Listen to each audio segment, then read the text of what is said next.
द्वारपाल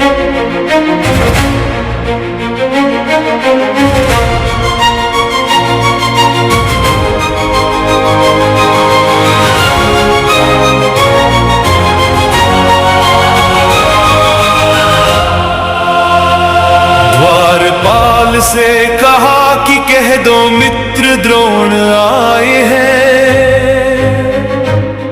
मिलना तुर है और संग में सुतदारा लाए हैं।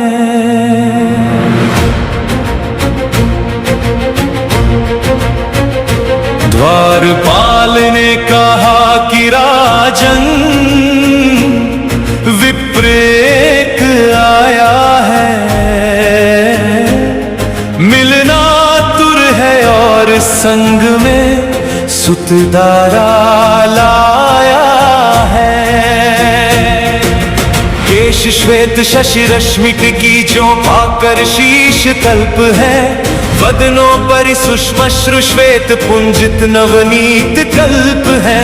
श्याम वर्ण धनु पाणी काय कृष्ण तन क्षुत श्याम दिखाता, मित्र आपको कहता अपना नाम द्रोण बतलाता। दीर्घ नयन उभरा वक्षस्थल भुज जानवालंबित है, जीर्ण शीर्ण पट धूल धूसरित श्रमित क्लांति लक्षित है। स्वेद सिक्त पथ रेणु लिप्त तन पंकिल सा दिखलाता, निज को ब्राह्मण कहता पर बाना क्षत्रिय बतलाता। सद्य मिलन कांक्षी भी है वह, उससे क्या कह जाऊं, रोके रहूं द्वार पर अथवा त्वरित प्रवेश कराऊं। ऐसा कहकर शीश झुकाकर प्रहरी मौन हो गया, स्मृति जगी किंतु नृप का अंतर सौहार्द सो गया। नाच गई उनके नयनों में द्विज की खड़खड़ काया, दीन वदन झोली फैलाए भीख मांगने आया। भिक्षुक ब्राह्मण से आगे बढ़ कुछ भी सोच न पाए, मुझे बताने द्वारपाल से ये आदेश पठाए। ब्राह्मण से कह दो जाकर पहले स्नान करे, फिर विश्राम करे अथवा भोजन जलपान करे। आगंतुक से मिलने का जो है निर्धारित काल, आ जाएगा तो बुलवा लूंगा उसको तत्काल। देख रहा था जिस घन को जातक टकटकी लगाए, उस पर वारी नहीं वारिद ने पत्थर ही बरसाए। भूप द्रुपद के तिरस्कार का लेकर सबल सहारा, क्रूर नियति ने एक बार मुझको फिर से ललकारा। आगंतुक ब्राह्मण इन शब्दों ने पीड़ा दी जितनी, यावत जीवन कहीं किसी से पीड़ा मिली ना इतनी। आहत हुआ हृदय से भारी आश्चर्य अकूत, समझ न पाता था कि सत्य क्या वर्तमान या भूत। क्या ये द्रुपद वही या कोई द्रुपद नाम नृप और, यदि ये द्रुपद वही तो क्यों परिवर्तन है इस दौर। मानव के निसर्ग में इतना क्यों निकृष्ट परिवर्तन, पद मद दंभ प्रमाद कहे या कहे नियति का नर्तन। जिस सत्ता से भूले मानव मानवता का ध्यान, तुम ही कहो कृप कहे उसे अभिशाप या कि वरदान। दूषित अहंग्रस्त लघुकालिक जीवन यह मानव का, बन जाता क्यों तुच्छ निदर्शन इस प्रकार दानव का। काल करों का कंदुक जीवन यही सही पहचान, परवश जब उत्थान पतन तब क्यों ऐसा अभिमान। नृप भी नियत नियतिगत नियमों से ना कभी बच पाता, तब क्यों निज को समझ नियामक अनियंत्रित इतराता। यह संकुचित अस्मिता नर की गहन गर्व गिर चोटी, उत्सित कर देती नर प्रज्ञा कर तूते सब खोटी। विश्रम सी व्यक्तित्व मनुज का लिखित्व की सीमा, मानवता मर्मों पर विड़ जो बने वेदना भीमा।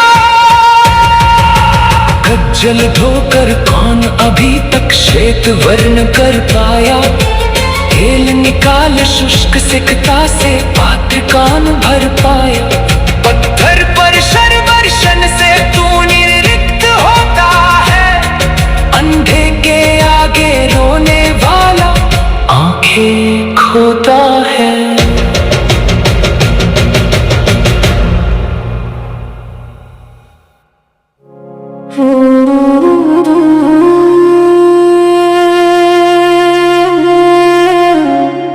ऋतु अनुमान पवन रुख पर कर लेना मुझे उचित था, उस स्थल से झटपट ही चल देना मुझे उचित था।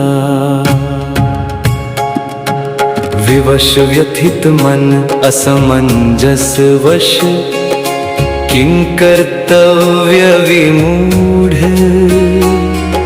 ले न सका अंतिम निर्णय कुछ चिंता रथ आरूढ़। न तो वहाँ से चल पाता था, न तो वहाँ रुक पाता। मन आवर्त मध्यगत तृण इव, रहा विवश चकराता। भावी परम प्रबल होती है, मुझे रह गई रोके। बैठा ही रह गया वहाँ पर दुखी अनमना होके। उहापोह मचा था मन में, भूला खाना पीना। विषम द्वंद्व ने मेरे अंतर मन का सुख सब छीना। याचन पथ पर चलते ही यूं कंटक को गड़ना था, शीस मुड़ाते ही सिर पर क्या ओले को पड़ना था। यह तो था आभास द्रुपद, अब द्रुपद न रह जाएंगे। पूर्व रूप अनुसार न अपना रूप दिखा पाएंगे। फिर भी यह आशा न मुझे थी जो रुख लिया द्रुपद ने। पावन में त्रिक्रम कलुषित कर जो दुख दिया द्रुपद ने।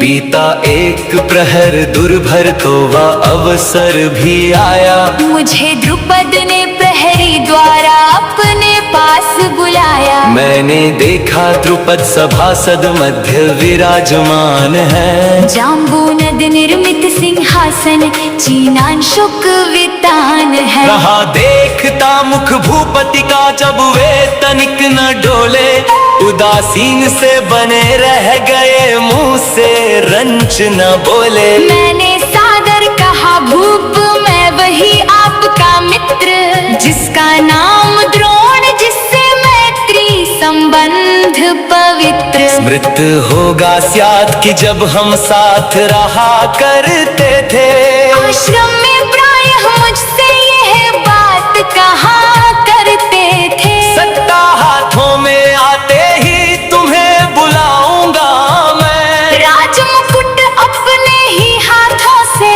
पहनाऊंगा। मैंने सोचा समय आ गया चलूं मित्र के पास, प्रकट करो उत्कर्ष जन्य सुख निज हार्दिक उल्लास। यह सुनते ही क्रोध द्रुपद भूपति में व्याप्त हुआ। आगे की बातें सुनने का धैर्य समाप्त हुआ। लाल हुआ मुखमंडल, उनके नयन बने अंगारे। कंपित हुआ शरीर, फड़कने लगे अधर अरुणारे। खो बैठे संतुलन, बुद्धि का लगे क्रोध में जलने।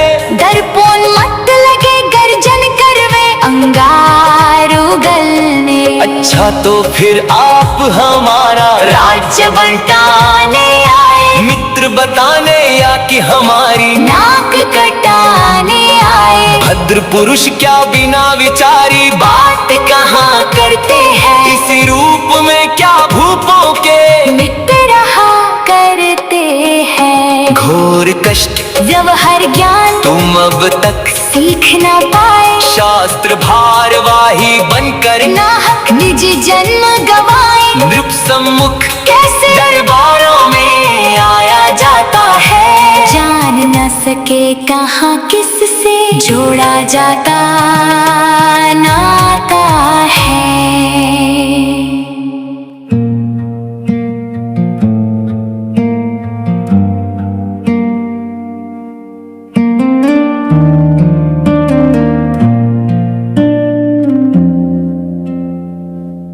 कहाँ एक महिपाल अतुल ऐश्वर्य राज्य अधिकारी, द्वार द्वार पर कहाँ भटकने वाला एक भिखारी। हंत चला खद्यो तुमड़ दिन मणि से हाथ मिलाने। एक दीन मक्षिका चली खगपति से होड़ लगाने। चला क्षुद्र सर लहराते सागर को वक्ष दिखाने। चला एक चींटा सगर्व जल निधि की था लगाने। गुरुता में गिरी की बराबरी करने राई आई। बुद्धि तुम्हारी मुझे इसी क्रम में पड़ती दिखलाई। मित्र बनाने बनने का कुछ मापदंड होता है, मान हानि पर भी निर्धारित राजदंड होता है। कहो मित्र बन पाते क्या आकाश और पाताल, कहो मित्र बन सकते क्या संपन्न और कंगाल। बुद्धिहीन को बुद्धिमान क्या मित्र बना सकता है। शूरवीर कायर कृतघ्न को क्या अपना सकता है। मैत्री क्रम क्या चल सकता है दाता और कृपण में। क्या मैत्री निभ सकती है पवमान और लघु तृण में। कभी मेल चल सकता है क्या भानु और दीपक में। कभी मेल निभ सकता है क्या खगपति और मशक में। संबंधों की गुरुता पर पहले विचार करना था। मैं हूँ मित्र तुम्हारा तब इसका प्रचार करना था। संबंधों की समानता पर तनिक न ध्यान दिया। दौड़ पड़े यों ही आतुर मेरा अपमान किया। मर्यादा के शत्रु तुच्छ जन ध्यान नहीं देते हैं। अंगुली पकड़ाओ तो बढ़कर बाह पकड़ लेते हैं। वार्तालाप शिष्टता द्वारा मैंने मान बढ़ाया। लोभी ब्राह्मण तूने इसका उल्टा अर्थ लगाया। बातें वही मान्य होती जो पद से की जाती है। चलती उड़ती औपचारिक बातें न मान पाती हैं। तुम्हें मित्र कह देने का उपकार कहो क्या कम था। राजपुत्र का इस प्रकार व्यवहार कहो क्या कम था। अधिकारी के अवलोकन का ही लक्षाधिक मोल, उसके वार्ता के गुरुत्व की हो पाती क्या तो। वरदान तुल्य श्रीमानों का सम्मान दान होता है, उनका दर्शन मिल जाना गंगा स्नान होता है। गिरि गौरव अंकन का क्या तृण बन सकता अधिकारी, अतल सिंधु तल में जाएगी पिपीलिका बेचारी। अव्यवहारिक बनकर मत नाता यथार्थ से तोड़ो, हो धरती पर आसमान के स्वप्न सजाना छोड़ो। तुम ब्राह्मण हो एक रात्रि का भोजन कर सकते हो, चलते समय अन्न से अपनी झोली भर सकते हो।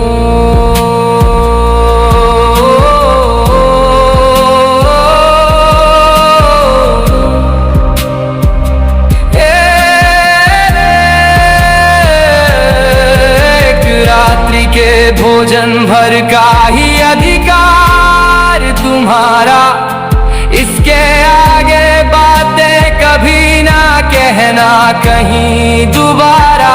यो कहकर उठ गए द्रुपद अपने विश्राम कक्ष में, कृप मैं भी चल पड़ा वहां से ले तूफान पक्ष में।